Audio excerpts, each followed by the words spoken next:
Morning, everybody. Welcome to the final day of WAVE. We're party folks here, first thing in the morning. Thank you for being here. For anyone I don't know, my name is Fike. I'm the Puget Sound Regional Manager, and we're here today to talk about ideas of how to do a good job, how to compete in a tough labor market. Folks all over the state are saying, "Wow, I am having a hard time recruiting staff or retaining staff in some cases."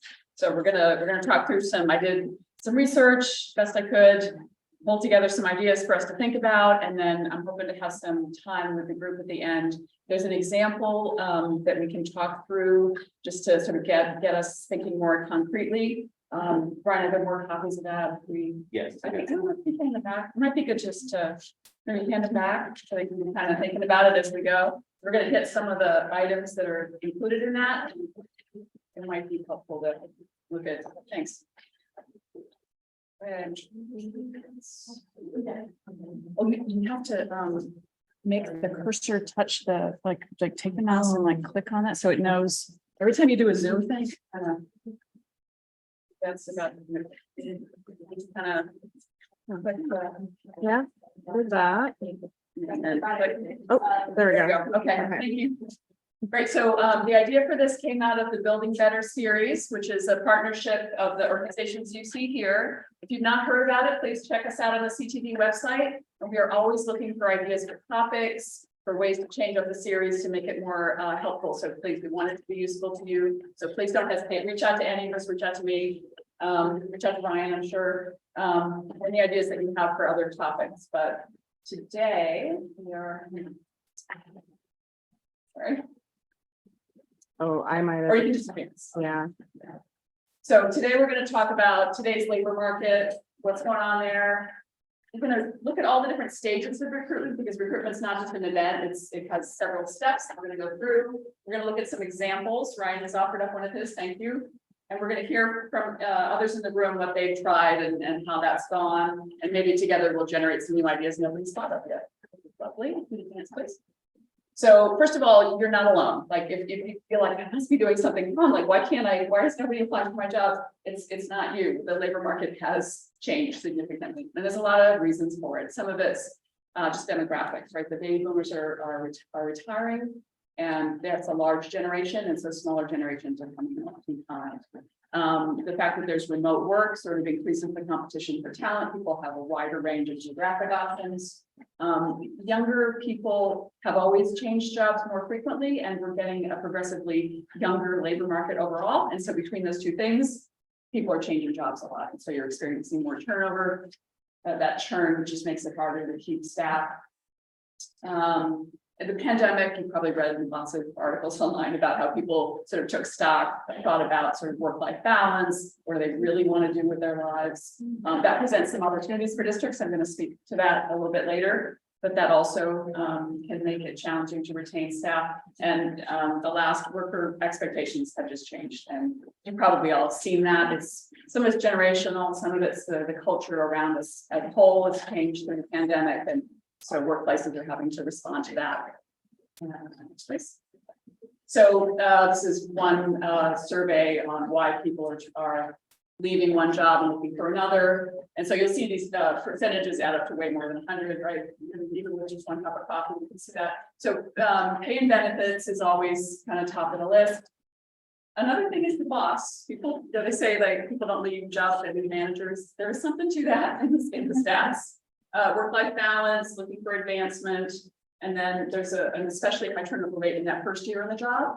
Some of that's driven by the hospitality industry where there's so much churn, but it seems to be also a factor with white-collar jobs. So we think about onboarding as part of your process.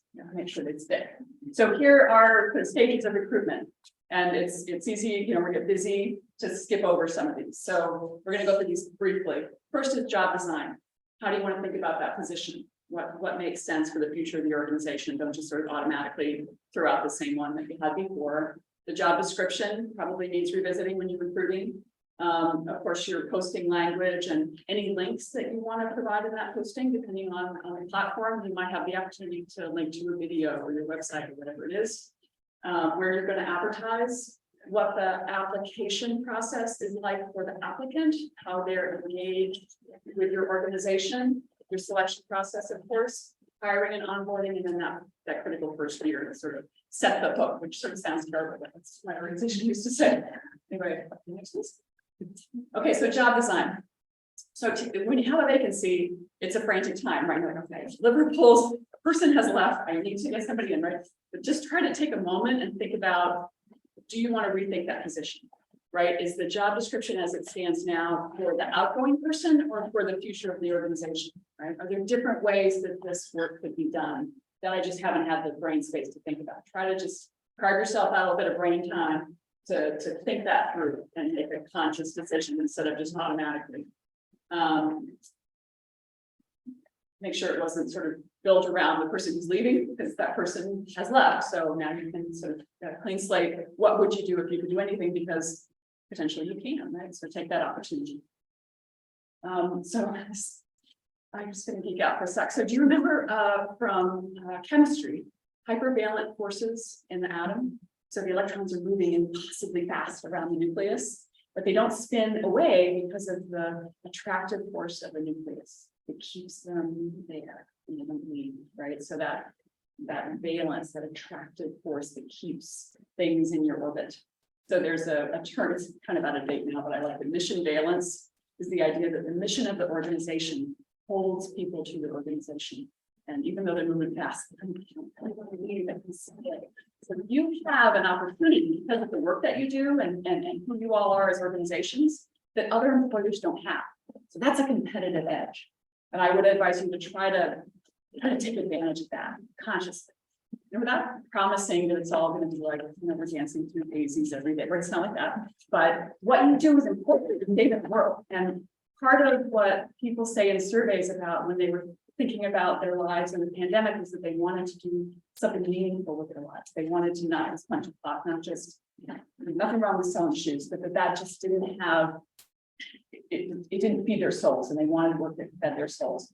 And whatever role you have in a conservation district, I would argue, you're saving the world. Even if you're doing the books, you're doing something that doesn't have that direct in the field connection, fiscal for sure, has a huge impact on the ability of the organizations around us to sort of save the world. And so as part of your recruiting and retention, making sure that people understand their role in the bigger mission and what you do, I think is a competitive edge that we don't always take full advantage of. Another thing I'd advise is to include in your posting and your communication information, be transparent about the pay range right up front. A couple reasons for that. First of all, if you have more than 15 employees, it's legally required in the state of Washington as of January 1. Most of you don't have that many employees. I would argue it's still a pretty good idea for lots of reasons. Just in terms of recruiting folks, a lot of applicants won't apply for a job if they don't see a salary range posted. They'll just move right on. If they're using an algorithm to find your job, they won't even see it because they've told the machine you'll get things with this salary, and so they don't even know about your job. And I'm going to make a plug here for a session that was recorded from the other day. I would argue it's a good idea to be transparent about pay practices in your organization over the long term. Maybe you're not in a position to do it right now. Maybe that's tricky right now, but if you'll advance, I'm going to just plug thinking about a classification and pay study to help you make sure that where your the jobs that you're posting, the salary range that you have posted, to make sure that that's competitive in the marketplace. And it's hard to know that without doing some pretty in-depth analysis. And there are companies that do that for a living, and a couple of districts who have done that recently and had a good result. So I advise at least thinking about that.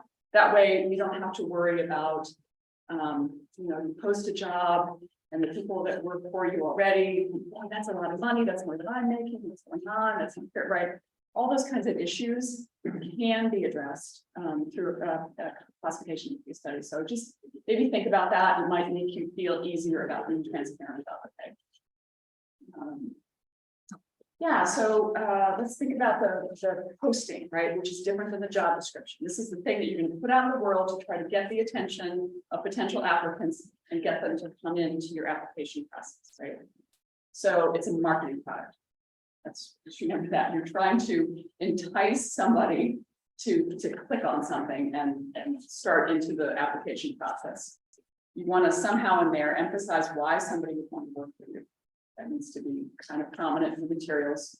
For younger applicants, I just read this recently. It surprised me how many young people are looking for mental health benefits in the jobs when they're looking for. That's one of the things that the younger applicants are looking for actively.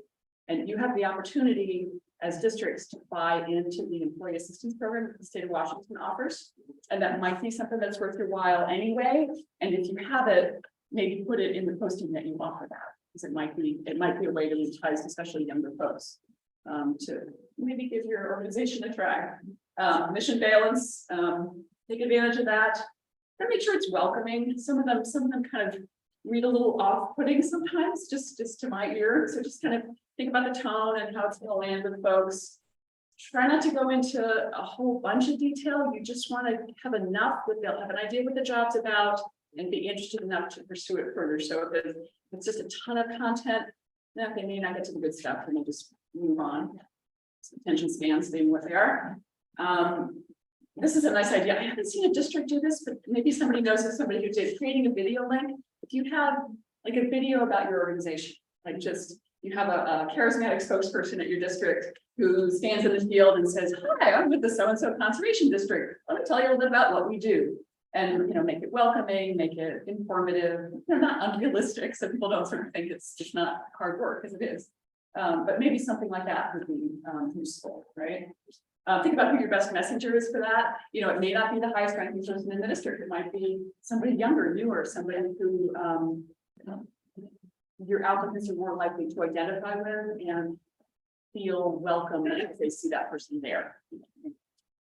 And this last piece, I'll tell a story. I don't know how representative this is, but when I was in graduate school in Oregon, I had a classmate. We were talking about jobs and I don't remember how it came up exactly, but she said to me, I would not apply for a job if I didn't see language there indicating that they were looking for a diverse applicant pool, that applicants of color were very welcome to apply, or some language to that effect. She said, if I don't see that, she's African American.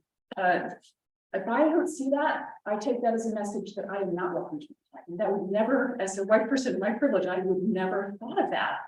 And that's a sample size of one, so could have been just her. But think about it, if you have a diversity policy, think about maybe linking that in your materials. A lot of young people of every race are now looking for organizations that value diversity, and they're looking for a diverse workplace. So in terms of attracting applicants of color, but also younger workers, it might behoove you to have something to that effect, whatever's appropriate to your place in your organization in the posting materials. Just something to think about. Yeah, okay, so this is where you guys get to talk. So you'll see a job posting that Ryan has passed back. Do you want to talk a little bit about what this is? Yeah, so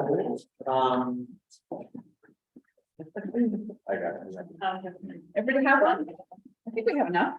Yeah, so we've been doing a bit of hiring from last year and decided to really take that it being a marketing material seriously, like the old I could look at some old versions that were they're not great.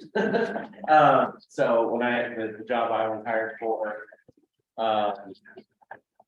the job description was very boring. It's like a one-pager, no graphics, no description about even where you want to live or anything like that. So we went up with the purpose of the route of really focusing on the, why would you want to move to Chelan County is really kind of how we started it. You notice the details about the job is not until the back, really, the second page. But like the stuff, like what gets you in the door, the first thing you see is like, who we are, why Chelan County is awesome and you need to move here.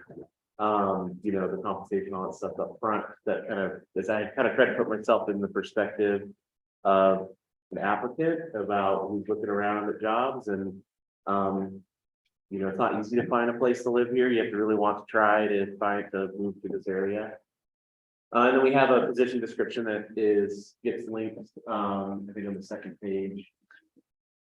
It has a lot more detail, but on the second page, there's kind of what the role is, really trying to figure out, like, talk about who we're looking for, like what kind of personality, and try to make it speak to them as best we can. And then the typical work and just kind of that first flush of people to see like where they're gonna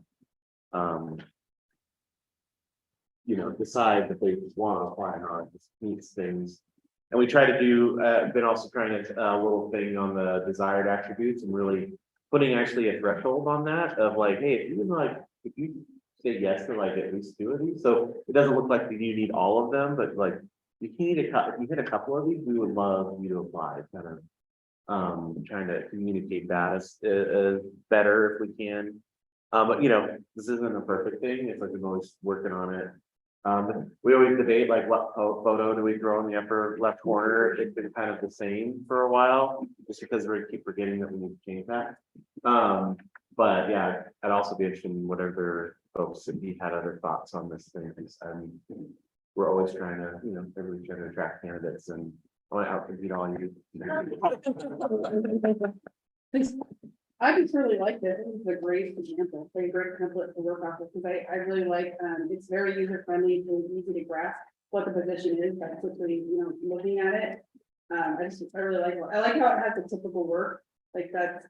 And then just a little bit about what a typical day looks like. And also the service area is looking at what, like, why would you want to live and kind of thing. I really like it a lot, and it's a great example, and I appreciate you doing it. Yeah, we made it on Canva, so it's not nothing, you know, it's pretty, you can do that, get that for free, you know, so. And it's kind of open where I just hand it off this, any staff person, it's pretty standard template, so, you know, pending my review, but I can hand off that job to somebody else. Nice. Just a small thing, but I don't know if it's legally necessary, this technician 2. There's no really explanation what that 2 is. I would just take the 2 off and put Yeah, in the job description maybe, but I wouldn't necessarily have it in the. yeah, we've struggled with what we call our jobs, our position, you know, classifications and such, where we have a salary scale, and this is the person that's in there. I have another one where we have a regular technician, but it was really focused on habitat restoration, and we've called it a seasonal habitat restoration technician, and decided to really change that up. But yeah, it's a good point about what do you call the job, and we've debated that for all these positions. Like, well, we have a forest and community resilience specialist position, and we had a different position, stewardship forester. We got almost no applicants. And then we changed the name and we got a bunch of applicants. So even thinking about what you call the job is kind of another thing to think about with this type of recruitment side is we were trying to think of what, and it's really thinking about who you get to apply is, you know, a stewardship forester, you may get someone who's really thinking about forestry, but we were really wanting more of a community, a wild, like somebody who's going to work with communities. And so we changed the job, and also we got a bigger applicant pool, and it was really good, but it could have also been higher and so. But things like that, yeah, jobs, the titles, because we sometimes forget, right, that we know a technician or white do, but like, what do we do? This is so amazing. I really like it. It's just, you can't put something like this on Indeed, you know what I mean? Right, so this would just be like a link on your website, or like, is that how? Yeah, I'll link it in the, like, an Indeed posting is like for like a full job announcement. Yeah, you know, that's the other hard part, right? If you use some of these ones, even the state jobs, so, you know, careers.wa.gov, they have a standard format that you can't get away from. Right, But I do make sure the content is there. yeah. So like, you spend the time on the about us service area, and you kind of try to format it in that way. And it kind of stole some of it, like if you look at like a DNR job posting, it's like a page and a half about how awesome DNR is until you get to the actual like job, what it does. And so we tried to like like, if, you know, try to do that, but yeah, that's a good point too about. Some of this is like, you know, So. but it's hard to like fit into other places. Yeah, well, I'm just gonna add, who do you contact about moving it down to the water? Yeah, it's just, yeah, Department of Enterprise Services, they have a form you submit, Okay. basically. I'll have to look it up, but we could probably send it out or. I wonder what it is that is in the bond. Yeah, it's really easy, and I think it does an automatic posting to, I think, Indeed or something like that too. There's some automatic distribution that happens, which is nice. But you get people who are just like looking for government jobs, they kind of go through that list.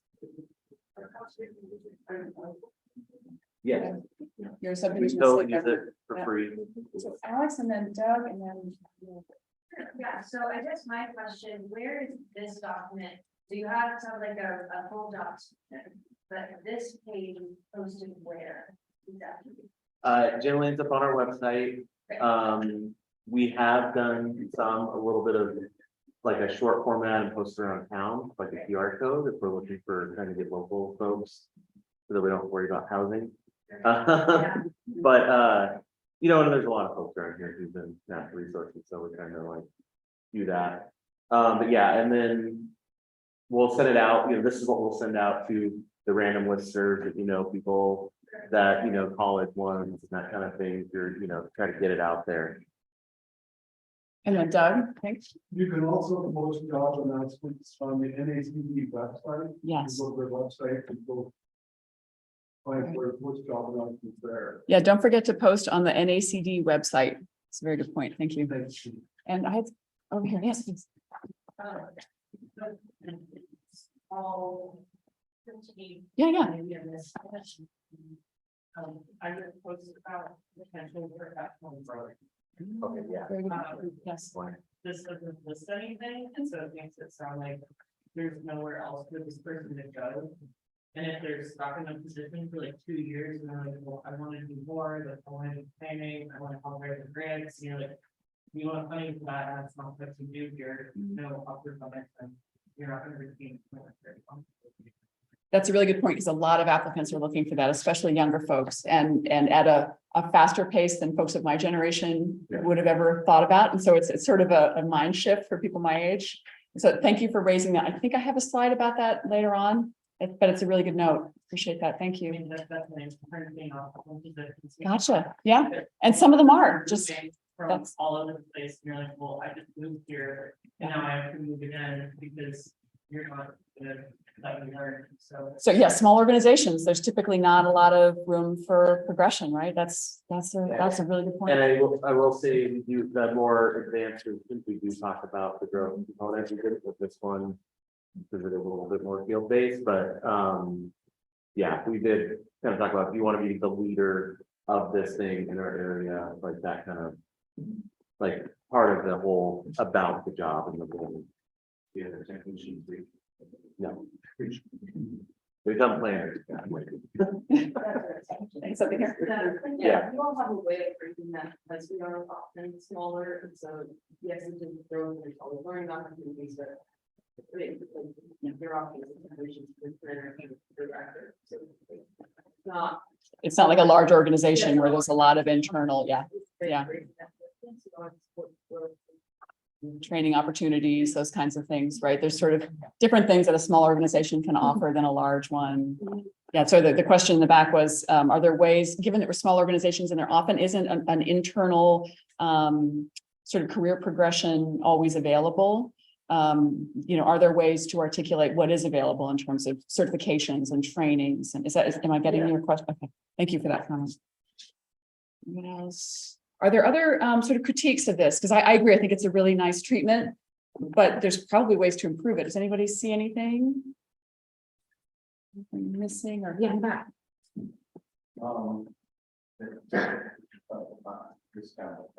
Yeah, say it. If you want to increase your applicants, it'd be like, what about there? This is why I have to do it. If it's desired attributes, if I had the first two desired attributes. And then if I continue to read, a lot of people have no idea what GIS is. Oh. Oh, acronym alert, yeah, good point, yeah. They don't always be this, they're gonna see like they're higher. So hopefully they're using those. I like. Can be like a screen, Really. Yeah. but be conscious about it, right? With that, There's a, the kids. they've never taken BS class. That's a lot of input. That's a lot of my time. Can I finish? Sorry. Can I finish, Brandon? Brett, please don't interrupt. Yeah, you underestimate how smart young kids are. They can learn technical information because they're on a smartphone basically 24/7. So their ability to learn GIS, you know, they just need to be taught, they need to be led. So, same with NRCS, we're so used to reading these acronyms. Yeah. It's like second nature. Yeah. And, I'm gonna- you'd be amazed that, how young kids can learn so quick. Yeah.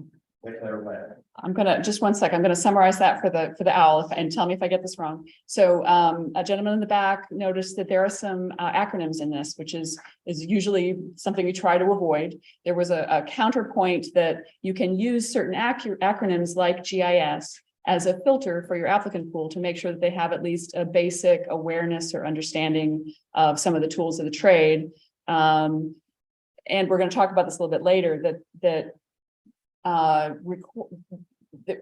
it might be a good idea in a tough market to think about which things can you train, because people are able to learn a lot. And if you have a good person who's smart and hardworking and good with people, you might be able to train them basic GIS skills, right? So I have something in the back, right? Yeah, the typical work, list of typical work. Yeah. Does there need to be an ADA statement in there of some sort? There needs to be something in the job description about what the physical requirements of the job are. You need to be able to do these things with or without a reasonable accommodation. I don't think in the posting we need to, but somebody tell me if I'm wrong, because I could be nowhere. I'm going to move us on right now because I think some of the points that are coming up are a little bit later in the slide deck, and then we'll have hopefully a little bit of time at the end to catch up on some of these great comments. So here you can advance through these two. I wasn't sure if we had handouts. No, okay. Printer trouble. Sorry, on a lot. Sorry for folks We online. kind of talked about that. Thank you. So here we go. No acronyms, right? So in your job description, try to avoid acronyms. Use language that most people will understand. Make it approachable. Think about the essential job functions. Don't miss any for mostly for legal reasons, but also make sure they're really essential, like GIS, right? Do they need to know it coming in the door? Or if you have a fabulous person who just hadn't had that class, would it be worth investing a little bit of time and money to get up to speed? Because you may not get the full package that has all that stuff already in their training. You may not have that opportunity. So rethink the requirements, especially formal education. You know, time was, we could ask for a master's degree and experience in the whole. We're not in that market for the most part. And so to think about what you really need them to have coming in the door, or you're just going to be lost. And what is preferred? How many of these things can you train? And then make sure that you have the why. Yeah, and then so they've applied, or they've like looked at your posting, they clicked on the job description, they understand the job, they decided to apply. One thing was sometimes I've been through some terrible application processes, it's just arduous. Okay. So this is also marketing, if you like. This is you making an impression on a potential applicant.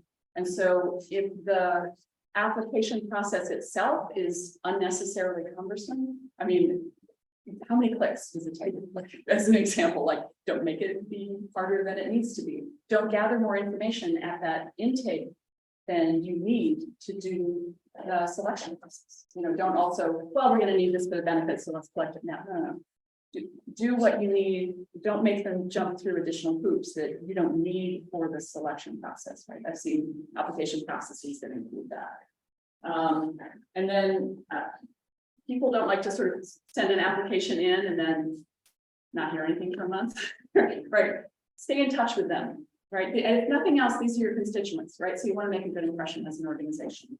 Tell them what to expect. Okay, we thank you, we got your application. That's a great start. Thank you for applying. We expect to, you'll hear something about an interview within this frame of time. If it goes longer than that, hi, we've had some staffing, people, out of sick leave or whatever. We're gonna be a little later. Thank you for your patience. Like, just don't leave them hanging. Keep in touch with them. Be friendly. Give them a contact person that they can reach out to if they have questions. So again, it's not a black box. And then, really nice thank you to the folks that you don't hire. Sometimes the folks that you don't hire for one position will apply again. If they had a good experience. They still think you're a great organization. They just didn't make the cut for that particular posting. And you don't want to alienate them by not being nice when you say nothing. Okay. In terms of where to post, we heard some things mentioned in the room. Here's just so it's widely possible, right? If you can afford it. NACD, I did have it done. There you go. WSCC, of course, the state, which some people use the commission to do it, but you can do it directly. Universities, especially locally, community colleges, maybe. Are there community groups, Facebook groups? Are there community groups, especially in your local area, that might be willing to post your job? Try to find those, see if they'll do it for you. Indeed, it's a pain, but yes, you got that one? Peace Corps, listservs have been really helpful. Neat. How about that? Yeah. Is that, if we Google it, will it come up? I don't know, I know people like Joe, although you connect you, like people in that community. That's a great tool, right? Great idea. So for the OWL, posting through current and former Peace Corps folks. Yeah. Good idea. Others. Another helpful idea is like, if you know people who work for DNR, you can shoot an email with links and you can share. And they list serves that they'll send it out to. And then in turn, they'll give it to other agencies at other HR offices. So infiltrate and poach out these state agencies. Fantastic idea. Doug. Professional organizations. Yes, like SAF, right? Yeah. Good one. Yeah, professional organizations like Society of American Foresters, Society of American Foresters. Yeah. What else? Other ideas? These are all good. And yes, so as much as you can, right? Okay, next. So I'm sorry about all the text. So talking about the selection process. This is a seller's market for talent, right? So we may not be able to be as selective as we were back in the day. So this speaks to the conversation you were having earlier. In terms of, I really like what Ryan did in terms of saying, if you have, 2 of these, 4 of these, please, we encourage you to apply. There's an interesting gender skew in terms of what people will apply for. On average, women, it was close to, women would not apply for a job unless they had all of the requirements. Whereas male applicants would typically apply if they had half of them. And so you have already a skew in your applicant pool. And it's just something about the culture, whatever it is. So you will help to level that out if you're explicit in the way that Brian was about what you're looking for, what you mean when you say this. So that everybody knows, oh, it's okay for me to apply, I'm not lying, right? That's always what I would think. I don't have all of these, I'm lying if I say that I do, right? I felt funny about it. But most people don't. So, so there's that. So the second one, there's also a gender skew in negotiating. When people are coming into a job, women often, for whatever reason, will simply take the first offer. They don't even kind of know or think it's okay to negotiate. That doesn't tend to be the case always for male applicants. And so you have this that sort of pushes the gender gap in pay, just because of that difference in the culture in terms of how men and women show up for negotiating a new job. So something to think about in terms of posting your job range and how you respond to negotiation pressure. Just keep in mind that there's an equity issue. You might start to see a different kind of resume. It used to be that if I saw a resume that didn't have dates, you know, the typical traditional resume is college at this time, and then I did this, and then I did this, and I did this, right? That's what we're used to seeing. The skill-based resume is becoming more frequently used. And it doesn't give a chronology, it just says, I've done these things, and I'm going to do these things, and I'm good at this, right? That used to be a flag that we'd say, oh, there's a problem. There's this line. A, it's becoming more common, and B, I think we've kind of learned that we need to be more inclusive of folks who kind of gap in their careers for whatever reason. You know, folks have kids, they have to take care of somebody, that happens. I think we oughtn't just sort of cast aside folks who have a gap in their employment history that's not explained on the resume. So I would encourage us to be more open about that. And you know, skill-based resume, I read about it particularly with military families, because sometimes you'll see, you know, military spouse, they'll get, boy, these folks change jobs a lot, there must be a problem. Well, maybe not, right? There could be lots of reasons why that would happen. So don't freak out if you see a skill-based resume, it's not a flag really, we used to think of it. Think about maybe hiring more for soft skills, think what could you train? There's the rethink gaps in employment. If you find yourself asking if somebody's overqualified, is that really possible?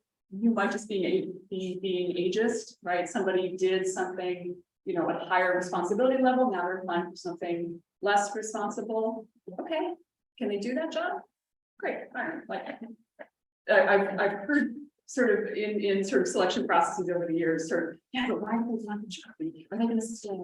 But you know, we sort of make these judgments and we sort of run scenarios. You know, are they qualified? Would they be able to do it? Right. Culture fit is something that always kind of makes my neck funny.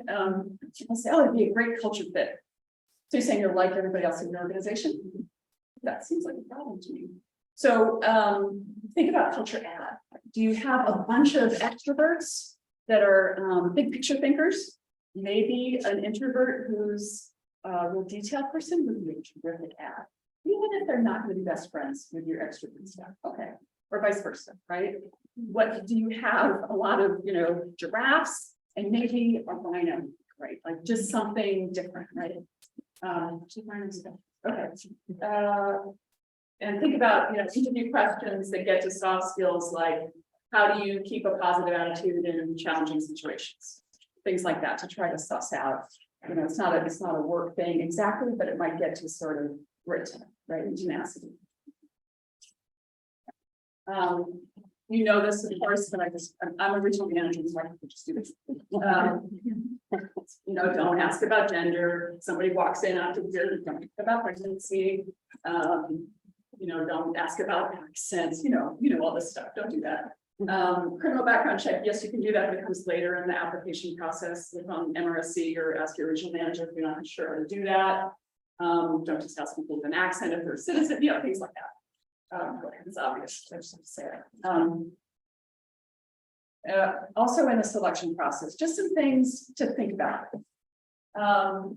If we don't have a concrete reason for selecting one applicant over another, why are we doing that? It'd be so easy for that to be our just implicit biases, you know. I like people from this part of the state, not that part of the state. It could be anything, right? Just sort of check if those are the reasons for choosing one person over another. Right?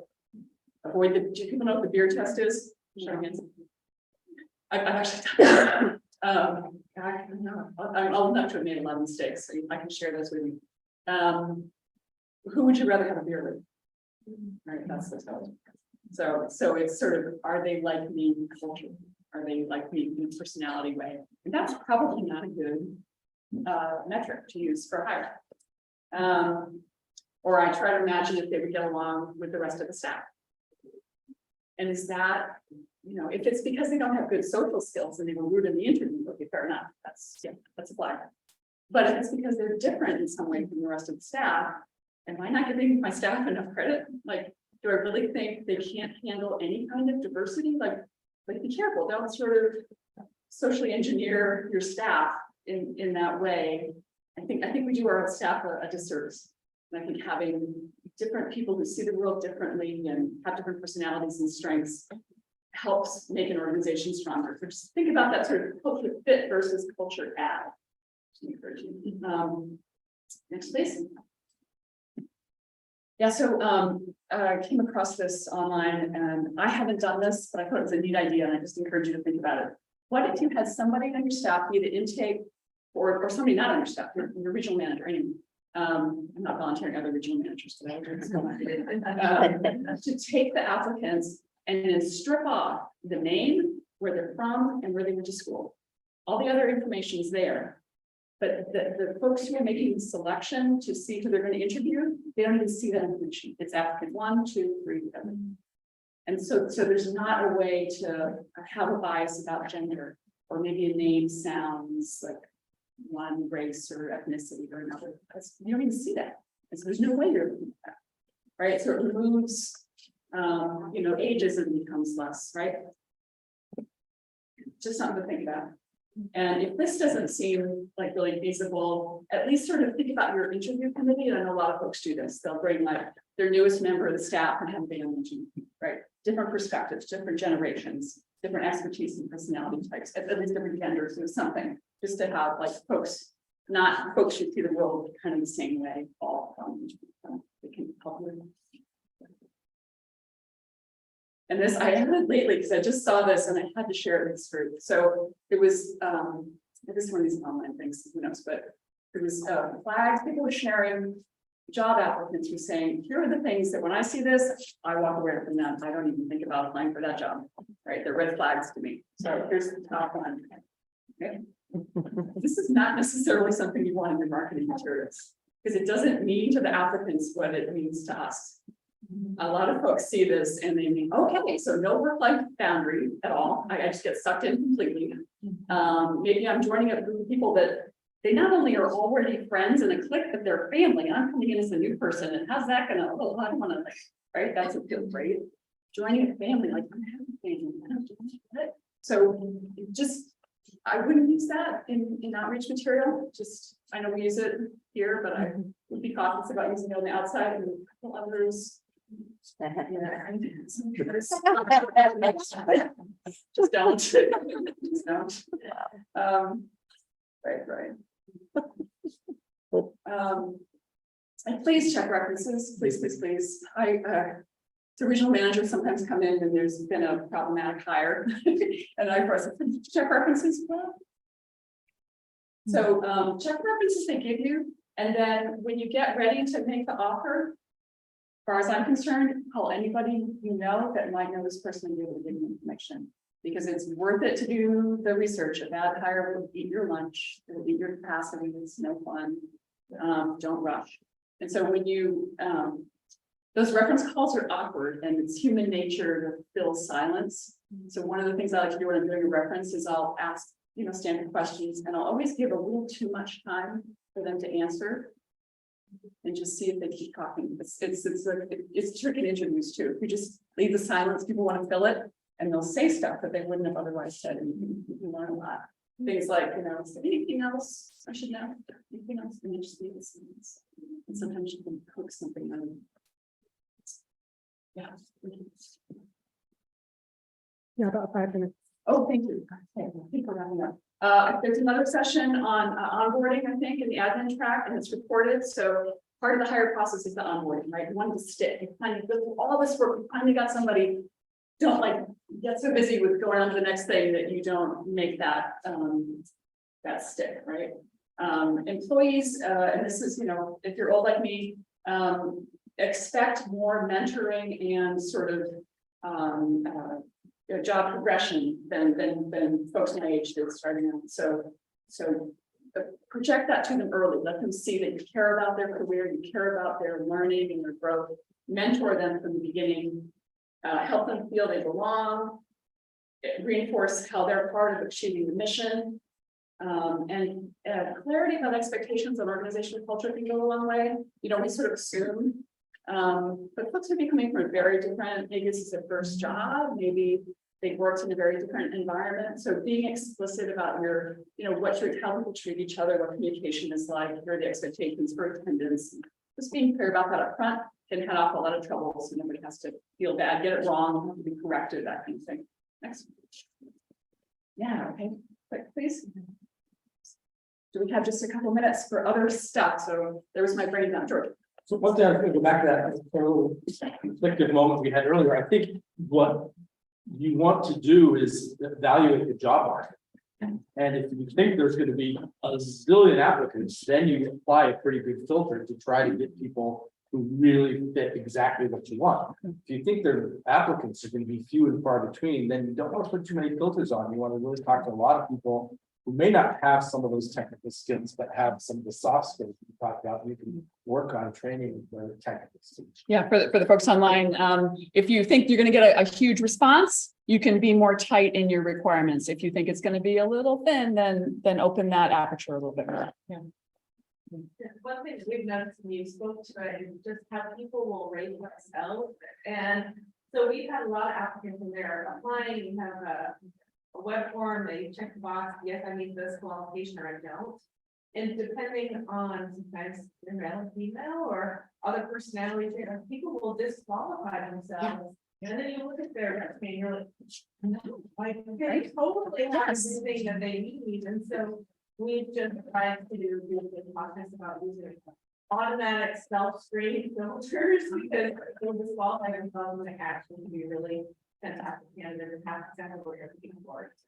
Yeah, just, I don't think that Al heard. So, she was using at one point a checkbox of whether you meet a certain qualification or not. And people, some people at least are so hard on themselves that they will grade themselves too low and you ended up losing these great applicants when you look, we dug into the resume, like, yeah, this person's completely qualified, but they said they weren't. And so try to eliminate those sorts of traps that'll throw some folks out of your pool.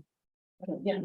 Sure, so, any advice or guidance if, say, with the new biennium coming and hiring more than one candidate for the position at a time?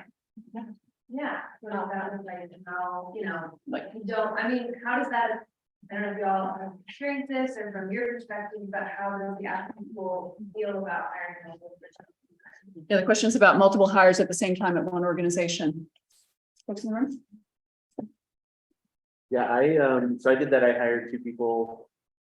I ended up I found a better candidate in one pool for a different job. Like, it was kind of nice, actually, where I had 2 different jobs out there and I got a bunch of applicants and then I interviewed on one set of jobs and I'm like, actually, this person will be better over here.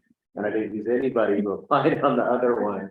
But I think sometimes you get in the interview around why are there more positions open, like a bunch of positions that can be a red flag of like, oh, there's a kind of turnover.